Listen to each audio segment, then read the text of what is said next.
बिस्मिल्लाहिर्रहमानिर्रहीम। अस्सलाम वालेकुम दोस्तों, एक नई वीडियो के साथ हाज़िर हैं। चलो अपनी वीडियो स्टार्ट करते हैं। मैंने आपको कुछ देर पहले एक वीडियो बना के दी थी जिसमें मैंने आपको बताया था कि इराक के एयर चीफ जो है वो पाकिस्तान का उन्होंने विज़िट किया। उस वीडियो में मेरी असेसमेंट ये थी कि इराक जो है वो पाकिस्तान से अपने F-16 को मेनटेन करवाना चाहता है, लेकिन वो मेरी असेसमेंट जो थी वो गलत साबित हुई। वो इस तरह से कि आज पता चल रहा है कि इराक जो है वो पाकिस्तान से JF-17 थंडर परचेज़ करना चाहता है। देखिए, मैं आपको थोड़ी सी बातें बता देता हूँ। बहुत से लोगों ने ये कहना शुरू कर दिया, आपको भी पता है कि अर्जेंटीना जो है वो पाकिस्तान से अभी कोई JF-17 थंडर नहीं परचेज कर रहा। मैं भी खामोश रहा। ठीक है, अभी तक कोई फैसला नहीं हुआ, लेकिन उन्होंने रकम जो है वो एलोकेट कर दिया अपने नेक्स्ट साल के बजट के लिए। इससे ऑलमोस्ट जो है आप ये कह सकते हैं कि मुआहदा जो है वो इंशाल्लाह हो ही जाएगा। अर्जेंटीना भी परचेज करेगा JF-17 थंडर और इराक भी परचेज करेगा JF-17 थंडर इंशाल्लाह। अब बात आ जाती है ऑथेंटिसिटी की। कल मैंने अपनी कम्युनिटी पेज के ऊपर एक पोस्ट लगाई, जेम्स डिफेंस वीकली की पोस्ट थी, जिसमें उन्होंने बताया कि अर्जेंटीना ने JF-17 थंडर को परचेज करने के लिए पैसे जो है वो एलोकेट कर दिए हैं अपने नेक्स्ट साल के बजट के लिए। मैं कमेंट्स आपके सारों के पढ़ता रहता हूँ। बहुत से लोगों ने कहा कि जी जो अर्जेंटीना ने कहा क्या वो झूठ है, जेन्स की बात सच है। वेल, मैं आपको थोड़ा सा जेन्स के बारे में बता दूं, जिनको नहीं पता उनको पता लग जाएगा।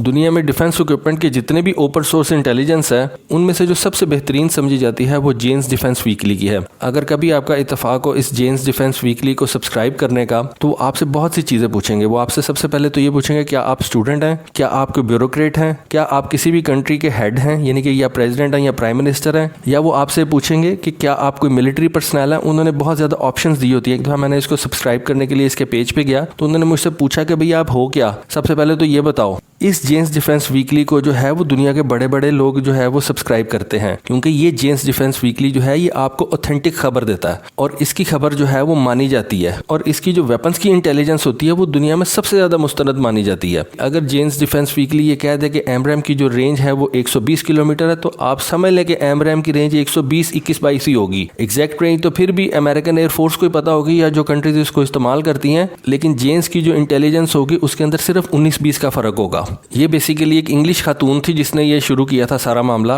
और अब ये जो जेन्स डिफेंस वीकली है ये जेन इंफॉर्मेशन एक बहुत बड़ा ग्रुप है, उसका एक छोटा सा यूनिट है ये, और इसकी जो इंफॉर्मेशन है इसको दुनिया की बड़ी बड़ी मिलिट्रीज जो है वो मानती हैं। आपकी मर्जी है आप माने या ना माने, अपने दिल को खुश रखें। लेकिन एक बात मैं कहना चाहता हूँ कि JF-17 थंडर जिस तरह से बिक रहा है, अब ये खबर जो है ना लगता है बहुत छोटी होती जा रही है। अब इसके ऊपर एक बड़ी वीडियो बनाने की जरूरत नहीं रहती, क्योंकि जितनी जल्दी जो कंट्रीज हैं वो JF-17 थंडर को अब ऑर्डर करने जा रही हैं, इंशाल्लाह ये कोई बड़ी खबर नहीं रह जाएगी। अभी एक छोटी सी खबर ही रह जाएगी कि जी JF-17 थंडर को उस मुल्क ने भी परचेज कर लिया, JF-17 थंडर को उस मुल्क ने भी परचेज कर लिया। तो इंशाल्लाह अब ये हमारे लिए कोई इतनी बड़ी खबर रह नहीं गई। हाँ, हमारे लिए खुशी की खबर है, लेकिन अब ये रूटीन की खबर हो गई है। वो जिस तरह आपको शायद पता होगा एक मार्जिनल यूटिलिटी होती है। अगर आपने इकोनॉमिक्स पढ़ी हो तो आपको पता होगा कि मार्जिनल यूटिलिटी एक चीज़ होती है। अब अल्हम्दुलिल्लाह पाकिस्तानियों के लिए जो है ये रूटीन की खबर बन गई है कि JF-17 थंडर को अब इंशाल्लाह अर्जेंटीना भी परचेज करेगा, इराक भी परचेज करेगा, और बहुत सी कंट्रीज जो हैं वो इंशाल्लाह परचेज करेंगी।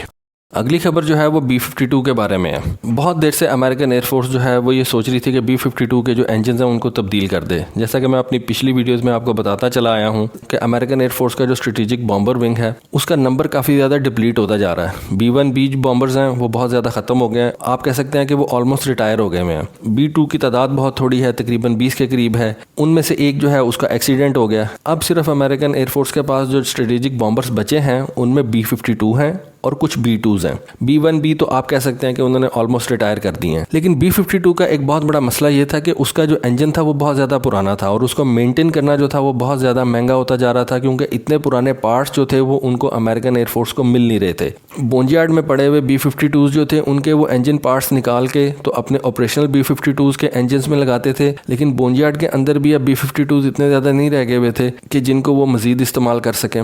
इस वजह से अमेरिकन एयरफोर्स को B-52 के लिए एक नए इंजन की ज़रूरत थी, और बहुत देर से अमेरिकन एयरफोर्स ने इसका टेंडर जो था वो निकाला हुआ था। अब B-52 के नए इंजन के लिए अमेरिका ने रोल्स रॉयस कंपनी का इंतखाब किया, और ये मुआहदा जो है ये तकरीबन $2.6 बिलियन का है।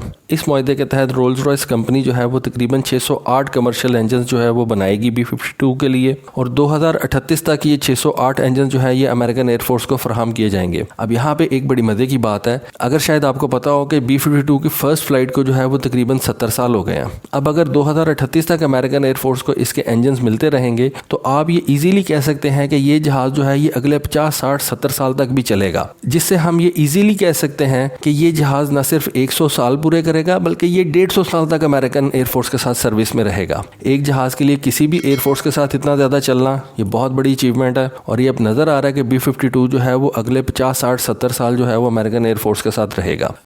अगली खबर जो है वो बोइंग के हवाले से और ऑस्ट्रेलिया के हवाले से है। खैर इसका आई डोंट थिंक सो कि ऑकस के साथ कोई ताल्लुक है, क्योंकि बोइंग जो है वो काफ़ी देर से ऑस्ट्रेलिया के लिए लॉयल विंगमैन वाले ड्रोन्स जो था वो बना रहा था। अब बोइंग कंपनी ने ये ऐलान किया है कि वो इन ड्रोन्स की तैयारी के लिए ऑस्ट्रेलिया के अंदर फैक्ट्री लगाएगा, डेफिनेटली जिससे ऑस्ट्रेलियंस को काफ़ी ज़्यादा फ़ायदा होगा। एक तो ये कि उनके लोगों को जॉब्स वगैरह मिलेंगी, दूसरा ये कि उनकी जो कॉस्ट है इस लॉयल विंगमैन की वो बहुत ज़्यादा थोड़ी हो जाएगी।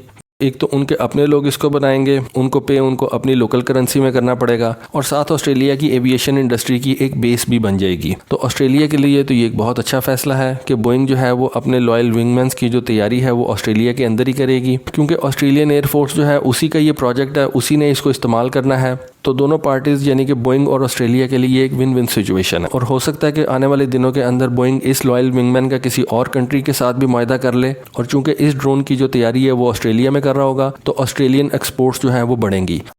आज की अगली खबर जो है वो अमेरिका के नए B-21 स्ट्रेटेजिक बॉम्बर के ऊपर है। वेल यहाँ पे मैं एक थोड़ा सा एडमिट करना चाहूँगा, मैंने आपको कुछ देर पहले एक वीडियो बना के दी थी जिसमें मैंने आपसे कहा था कि चाइना अपना नया H-20 बॉम्बर जो है उसको रिवील करेगा इस ज़ूहाई एयर शो के अंदर। खैर अभी तक ज़ूहाई एयर शो जो है वो स्टार्ट नहीं हुआ, हो सकता है चाइना उसको रिवील कर भी दे, लेकिन अभी तक तो ऐसा कुछ नज़र नहीं आ रहा। देखें, हो सकता है चाइना अपने नए H-20 बॉम्बर को जो है वो दुनिया के सामने ले भी आए, लेकिन अभी तक हमने जो ज़ूहाई एयर शो की जितनी भी तस्वीर देखी है उनमें कोई हमें ऐसा जहाज़ नज़र नहीं आया। डेफिनेटली चाइना ने अगर इसको रिवील करना हुआ तो उसको वो बहुत ज़्यादा कंसील करके रखेंगे, लेकिन अभी तक कोई ऐसी खबर सामने नहीं आई। जहां तक अमेरिका के B-21 रेडर स्टेल्थ बॉम्बर की बात है तो उसके बारे में एक बड़ी मुस्तनद खबर जो है वो सामने आई है। अमेरिका के अंदर कुछ ऐसा होता है कि अमेरिका की जितनी भी ये आर्म्ड फोर्सेस की सर्विसेज हैं, अमेरिका की आई बिलीव के 5 फोर्सेज हैं, आर्मी, नेवी, एयरफोर्स, मरीन्स और स्पेस फोर्स। ये जितनी भी अमेरिका की फोर्सेज होती हैं इनके अपने अपने सेक्रेटरीज होते हैं। जिस तरह से उनका एक सेक्रेटरी ऑफ डिफेंस होता है जो कि ओवरऑल डिफेंस को देख रहा होता है, उसके नीचे सेक्रेटरी ऑफ एयरफोर्स होता है, सेक्रेटरी ऑफ नेवी होता है, सेक्रेटरी ऑफ स्पेस फोर्स है और सेक्रेटरी ऑफ मरीन्स है। अब ये जो अमेरिका की एयरफोर्स का सेक्रेटरी है उसका नाम है फ्रैंक कैंडल। उसने कहा है कि अब ये जो अमेरिका का नया B-21 बॉम्बर है इसके हमने 5 प्रोटोटाइप्स जो है वो ऑलमोस्ट तैयार कर लिए हैं। ये एक बहुत बड़ी खबर है और इससे ये भी बात जाहिर होती है कि अमेरिका अपने इस B-21 बॉम्बर को जो है वो जल्द दुनिया के सामने रिवील कर देगी।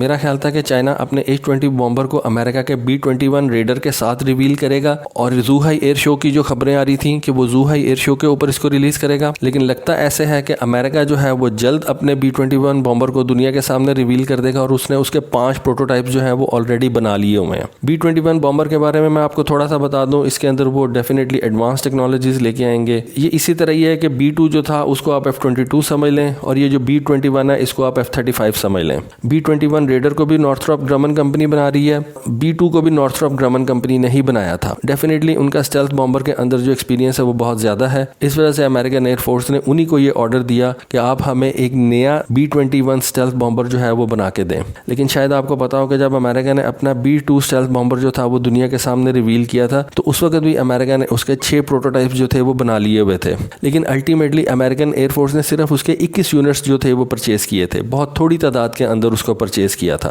अभी भी अमेरिकन एयरफोर्स कह रही है कि हमने B-21 के जो है वो 5 प्रोटोटाइप्स बना लिए हैं। अमेरिकन एयरफोर्स का इस वक्त इरादा यह है कि वो तकरीबन 150 ऐसे जो स्टेल्थ बॉम्बर्स हैं वो परचेज करेगी, लेकिन देखें अब वो कितने स्टेल्थ बॉम्बर परचेज कर सकती है। बेशक अमेरिकन एयरफोर्स का जो बजट है वो दुनिया में सबसे ज़्यादा होगा, लेकिन इवन देन कोई भी बजट अनलिमिटेड नहीं होता, हमेशा से कंस्ट्रेंट्स रहती हैं। हमेशा आप ये कहते हैं कि जी हमारे पास जो बजट है आपकी ज़रूरियात के मुताबिक होता नहीं है, वो उससे कम ही होता है। तो दोस्तों ये थी आज की वीडियो, होपफुली आपको आज की वीडियो पसंद आई होगी। कमेंट सेक्शन के अंदर ज़रूर बताइएगा। आज के लिए बस इतना ही। Thank you. अल्लाह हाफिज़।